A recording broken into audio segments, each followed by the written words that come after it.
Liechtenstein es uno de los 3 países más pequeños de Europa. Con poco menos de 40.000 habitantes, este país es actualmente uno de los centros financieros más importantes de ese continente. Pero ¿cómo logró un país tan pequeño no solo mantener su independencia, sino también convertirse en uno de los países más ricos, a pesar de los grandes cambios y convulsiones que asolaron al viejo continente? Hoy vamos a explorar la historia y la situación actual de este curioso país.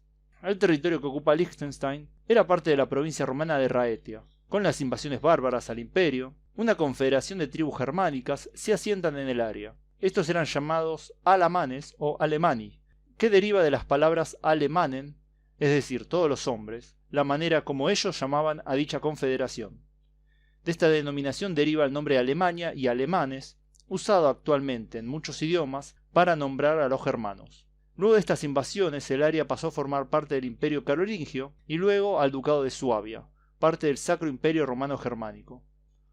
Al morir el duque en 1262, los vasallos pasaron a depender del trono imperial directamente. Ya en el siglo XVII, varias cacerías de brujas tomaron lugar en el actual Liechtenstein, motorizadas en parte por la ambición del gobernante del área, Ferdinand Karl von Hohenems, ya que las usó como una forma de adueñarse de las propiedades de las y los supuestos brujos para pagar sus propias deudas. Estas cacerías tuvieron un saldo trágico y cientos de personas fueron condenadas. Estas tierras fueron conocidas durante mucho tiempo como una tierra de brujas. Como consecuencia del desastre económico y social que dejó von Hohenems, en 1699, Johann Adams Andreas de Liechtenstein compra el dominio de Schellenberg y en 1712 el condado de Vaduz. Estas compras estaban relacionadas al deseo de la poderosa e influyente familia Liechtenstein de formar parte de la dieta imperial. Esta familia ya era dueña de numerosas tierras y castillos, pero con las compras de estas tierras en particular, que dependían directamente del emperador, lograron su objetivo.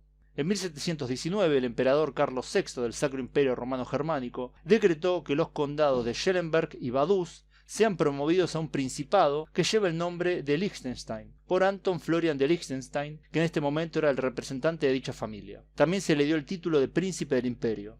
Ya en el siglo XIX el principado formó parte de la Confederación del Rin, estado satélite del Imperio Napoleónico, con el cual colaboraron.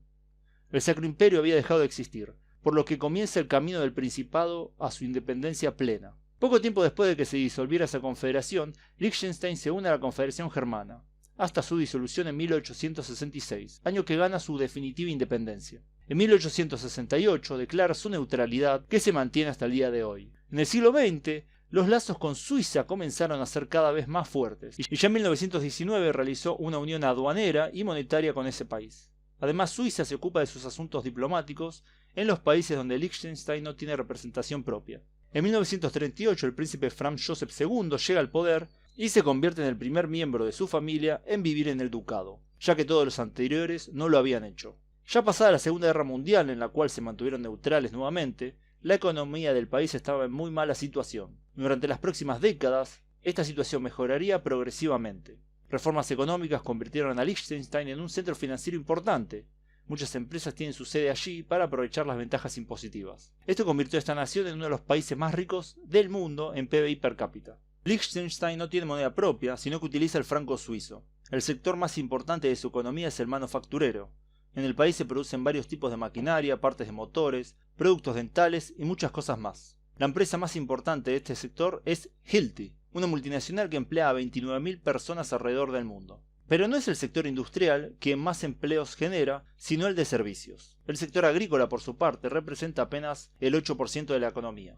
A pesar de esta buena integración económica con el continente y el mundo, el Principado no forma parte de la Unión Europea, aunque sí del área económica europea. También es notable que se uniera tardíamente a la ONU recién en 1990 y a la Organización Mundial del Comercio en 1995. Políticamente, Liechtenstein es bastante anómalo para Europa, ya que es una monarquía parlamentaria semiconstitucional.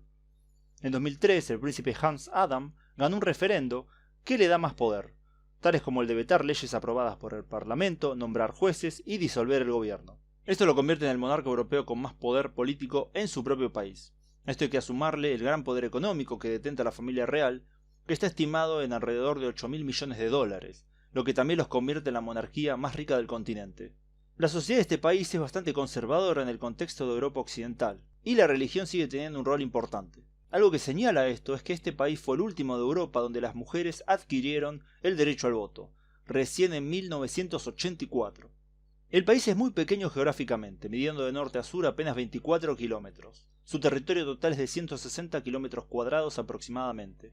Esto lo convierte en el sexto país más pequeño del mundo. En términos de población, también es el sexto país menos poblado, con aproximadamente 39.000 personas viviendo en el país. De estos, el 66% son liechtensteinianos, mientras que el resto son extranjeros. Los suizos son el 9,6%, los austríacos el 5,8%, los alemanes el 4,3%, los italianos el 3,1%, mientras que todos los demás suman el 11,2%. El idioma del país es una rama del alto alemán, que es llamado alemánico. Esta rama del alemán es hablada por alrededor de 10 millones de personas alrededor del mundo. Los hablantes se hallan en los territorios donde se asentaron los alamanes que nombramos al principio del video. Esta rama del alemán tiene a su vez subdivisiones, tales como el alsaciano, el suizo, el suabo y otros más. Curiosamente, en Venezuela está la llamada colonia Tovar, donde también se habla alemánico. En términos de afiliación religiosa, la mayoría del país es católico, llegando al 75,9% de la población. Los protestantes representan el 8,5%, los otros cristianos el 1,4%. Hay una minoría islámica creciente que actualmente representa el 5,4% de la población. También hay gente sin religión, siendo también el 5,4%. Las personas que no declararon su religión llegan al 2,6% y todo el resto suman el 0,8%. La capital del país es Vaduz, pero la zona urbana más poblada es Jan.